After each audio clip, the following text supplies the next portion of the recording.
आज आम आदमी पार्टी हरियाणा की तरफ से जिला अध्यक्ष युवा कुरुक्षेत्र एडवोकेट दिनेश कुमार सिंधेर ने लघु सचिवालय कुरुक्षेत्र में जिला उपायुक्त महोदय को नीट परीक्षा पेपर लीक मामले में दोषियों पर कड़ी कार्यवाही करने हेतु सीबीआई जांच और सिट गठन की मांग को लेकर ज्ञापन सौंपा।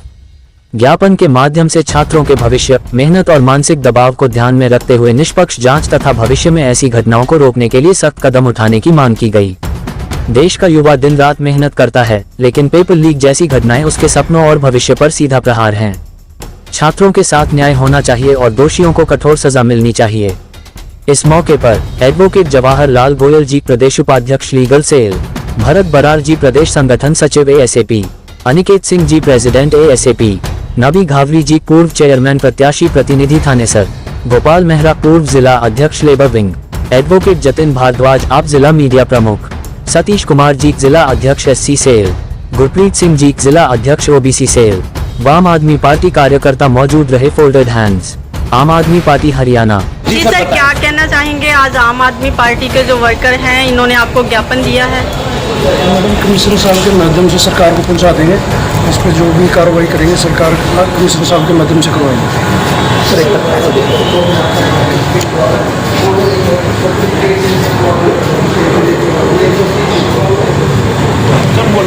कौन से हैं, क्या कहना चाहेंगे? देखिए, सबसे पहले तो मैं आपके चैनल के माध्यम से पूरी देश प्रदेश की जनता को कहना चाहूँगा कि ये जो मामला है नीट परीक्षा का, ये बहुत ही गंभीर विषय है। ये ऐसा पहली बार नहीं है, चाहे नीट हो, चाहे JEE हो या अदर कोई भी एग्ज़ाम रहा हो देश का। पिछले 11 साल का आप इतिहास देखेंगे तो बैक टू बैक 70 से ज़्यादा एग्ज़ाम जो हैं वो लीक हो चुके हैं, पेपर लीक हो चुके हैं। इसका सीधा असर एक तो माँ बाप की जेब पर पड़ता है, बच्चों के मानसिक स्तर पर पड़ता है और बच्चों की जो एनर्जी है उनका कहीं ना कहीं डिमोटिवेशन आता है उनके अंदर। ये सबसे बड़ी नाकामयाबी है। जो आज की प्रेजेंटली गवर्नमेंट है उनको इसके ऊपर स्ट्रॉन्ग एक्शन लेना चाहिए। बच्चों को तो दरकिनार करके रखा हुआ है, किसी बात को इनके कानों पे जूं नहीं रेंगती है। इनको ये समझना चाहिए भाई बच्चे देश का भविष्य है और हमें शिक्षा को ऐवे नहीं लेना चाहिए। शिक्षा एक बहुत ही इंपॉर्टेंट फैक्टर है। वैसे ही इतनी महंगी हो चुकी है, माँ बाप ना जाने कैसे कैसे पैसा इकट्ठा करके अपने बच्चों को पढ़ाते हैं। 2-2, 3-3 साल बच्चे मेहनत करते हैं। उसके बाद जब वो एग्जाम देने जाते हैं, उनके एक तो एज फैक्टर बहुत मायने रखती है। बच्चे अचानक से पेपर दिया, पता चला कि भाई पेपर तो हो ही नहीं रहा है। अगले साल ना तो उनको कोई एज में रिबेट मिलता है, जो पेपर में पैसा लगा है फॉर्म भरते समय वो पैसा भी कभी वापस नहीं आया आज तक, तो वो जाता कहाँ है, वो किस खजाने में जाता है? मैं ये जानना चाहता हूँ सरकार से, भाई इसके ऊपर आपकी आखिर एक ठोस कदम क्या है? आप ना तो कोई कानून बनाते हैं, ना ही आप बच्चों को कोई रिबेट देते हैं। तो ये कहीं ना कहीं हमारे बच्चों के भविष्य के साथ खिलवाड़, और ये सरकार इस पक्ष में रही है। नौकरियों के मामले में ये सरकार जीरो है। किसी प्रकार की कोई नौकरी बेहतर ढंग से, कितनी नौकरियाँ मिली हरियाणा में और देश में कितनी नौकरियाँ दी है? आप देखें, आज देश की हालत जर्जर हो चुकी है, अर्थव्यवस्था ठप पड़ी है। हमारे यहाँ पेट्रोल और डीजल की धांधली हुई पड़ी है, पेट्रोल डीजल के रेट बढ़ रहे हैं, बहुत सारी व्यवस्थाएं आप देखो, हर तरीके से आप देखो होश पोश मची पड़ी है। मेरा यही कहना है सरकार से कि ज़्यादा नहीं कर सकते तो महाराज बच्चों के भविष्य के बारे में सोचिए, और जो बच्चे हैं उनको बच्चों की तरह ट्रीट करें तो बेटर है। उनके ऊपर कोई कानून बनाए और उनको बेहतर भविष्य दें। सर, जिस तरह से कुछ नेताओं का नाम भी सामने आया है कि कुछ अमाउंट भी शो किया गया है कि 30 लाख रुपए में खरीदा गया पेपर, उसके बारे में क्या कहना चाहेंगे? ऐसे कौन से नेताओं का नाम सामने आया? मैं ये चाहूँगा कि इस बारे में मेरे बहुत ही अजीज और सीनियर साथी अधिवक्ता एडवोकेट साहब हैं यहाँ पे, वो इसको बेटर जवाब दें। जी सर।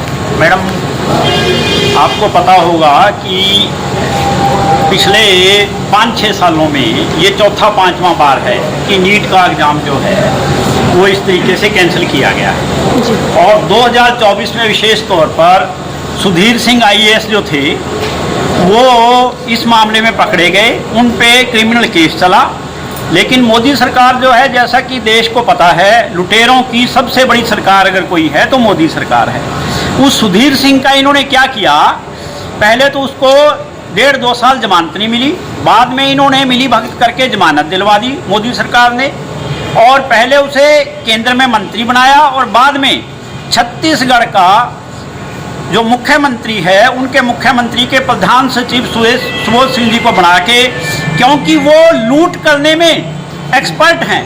जितने भी IAS हैं, जितने IPS हैं जो लूट करने में एक्सपर्ट हैं, वो मोदी जी ने अपने पास रखे हुए हैं और उनको प्राइम पोस्टिंग दी जाती है। कोई भी है, क्यों दी जाती है कि एक भ्रष्ट कर्मचारी भ्रष्ट, एक IAS अफसर भ्रष्ट, एक IPS अफसर, वो इनके शिकंजे से निकल नहीं सकता। वो इनको एक्सटॉर्शन मनी करोड़ों रुपए का, खरबों रुपए का कमा के देता है। और आप ये देखो कि कांग्रेस ने तो 70 साल में इतने बड़े बड़े आलीशान ऑफिस नहीं बनाए थे। बीजेपी ने सिर्फ 12 साल में सारे देश के अंदर खरबों खरब रुपए के आलीशान अपने ऑफिस बना लिए। वो सारा IAS IPS लॉबी के एक्सटॉर्शन मनी से आ रहा है। तो हम ये कहना चाहेंगे कि कम से कम देश के भविष्य को तो ना खराब करो।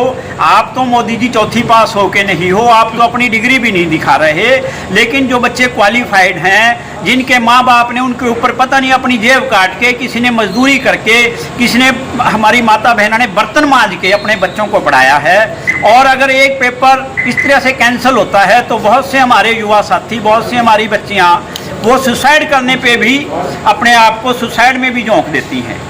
तो हम भारत सरकार से ये अपील करते हैं कि इस तरह के एक्सटॉर्शन मनी को बजाय आपके पास और बतेरे धंधे हैं, उनसे लूट कर लो, लेकिन बच्चों के भविष्य से खिलवाड़ करते हुए लूट ना करो।